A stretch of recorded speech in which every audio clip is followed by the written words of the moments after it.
अफगानिस्तान पर मॉस्को प्रारूप परामर्श यानी MFC की 5वीं बैठक हुई। इस बैठक में भारत ने भी हिस्सा लिया और देखते ही देखते इस बैठक में शामिल देशों ने तालिबान से देश में समावेशी सरकार गठित करने के लिए कह दिया, जिसमें सभी जाति राजनीतिक समूहों के हितों की सुरक्षा सुनिश्चित हो। इसके साथ ही साथ आतंकवाद विरोधी और नशीले पदार्थों की तस्करी करने वालों के खिलाफ कार्रवाई तेज करने को कहा गया है। बता दें कि रूस के दक्षिण पश्चिम शहर कजान में हुई MFC की 5वीं बैठक में अफगानिस्तान की मौजूदा स्थिति की समीक्षा की गई और सदस्य देशों ने अपने विचारों का आदान प्रदान किया।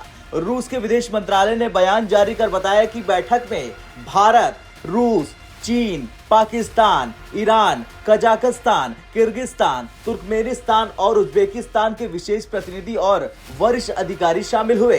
अफगानिस्तान में तालिबान के कार्यवाहक विदेश मंत्री, सऊदी अरब, कतर, संयुक्त अरब अमीरात और तुर्की के प्रतिनिधि भी बैठक में उपस्थित रहे। ये तो रही बात बैठक की, लेकिन बयान में क्या कुछ कहा गया ये जानना बहुत जरूरी है। दरअसल इस बैठक में बयान जारी किया गया कि बैठक में क्षेत्रीय सुरक्षा और क्षेत्रीय आर्थिक प्रक्रियाओं में अफगानिस्तान के एकीकरण पर जोर दिया गया। सदस्यों का मानना है कि अमेरिका और उसके सहयोगी अफगानिस्तान की संपत्तियों से तुरंत रोक हटाएं, क्योंकि लंबे संघर्ष के बाद अफगान अर्थव्यवस्था के पुनर्निर्माण की मुख्य जिम्मेदारी उन्हीं की है। बयान में यह भी कहा गया कि अफगानिस्तान या उसके पड़ोसी देशों में अमेरिका या नाटो के सैनिकों किसी बहाने से वापसी स्वीकार नहीं है। सभी भागीदार देशों ने अफगानिस्तान में मानवीय सहायता जारी रखने का आश्वासन दिया। वैसे ये पहली बार है जब तालिबान के सामने भारत, चीन, पाकिस्तान, तुर्की और रूस के अधिकारी एक साथ बैठे हों। अब अगर इस बैठक से पहले की बात करें तो इस बैठक से पहले तालिबान ने भारत से आर्थिक समर्थन और मान्यता का आह्वान किया, यानी प्रॉपर रिक्वेस्ट किया। तालिबान के साथ चीन के बढ़ते जुड़ाव और हाल ही में काबुल में नए चीनी राजदूत की नियुक्ति के मद्देनजर ये विकास महत्वपूर्ण है।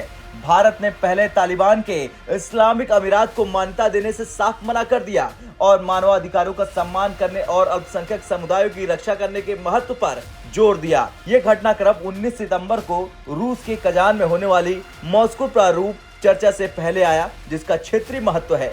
चीन द्वारा तालिबान के साथ जुड़ाव बढ़ाने और काबुल में नया राजदूत नियुक्त करने के बाद ये पहली ऐसी बैठक है। काबुल में तालिबान प्रशासन के राजनीतिक कार्यकाल के प्रमुख सुहेल शाहीन द्वारा प्रतिनिधित्व किए गए तालिबान ने भारत के साथ सकारात्मक पारंपरिक संबंधों की इच्छा व्यक्त की। वे आर्थिक स्थिरता और अंतर्राष्ट्रीय मंच के लिए भारत का समर्थन चाहते हैं। तालिबान सरकार खुद को इस्लामिक अमीरात के रूप में संदर्भित करती है और अफगान लोगों का समर्थन प्राप्त होने का दावा करती है। खैर, देखना ये होगा कि आगे क्या होगा तालिबान और दुनिया के बीच को लेकर। आप भी कमेंट कर जरूर बताएं। ब्यूरो रिपोर्ट, भारत तक।